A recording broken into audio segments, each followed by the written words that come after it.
কয়েকদিন অস্থিতিশীল পরিস্থিতির পর অনেকটা শান্ত সাভার, আশুলিয়া ও গাজীপুরের শিল্পাঞ্চলের পরিবেশ। সেনাবাহিনী, পুলিশ ও শিল্প পুলিশের টহল জোরদার থাকায় স্বস্তিতে শিল্প মালিকরা। সকাল 10টা থেকে প্রায় সব কারখানায় চালু রয়েছে উৎপাদন কার্যক্রম।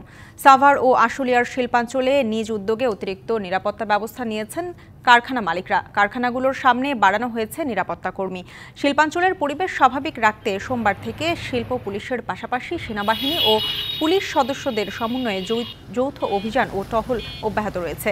গাজীপুর শিল্পাঞ্চলেও গতকাল রাত থেকে শিল্প কারখানার নিরাপত্তায় টহল অব্যাহত আছে।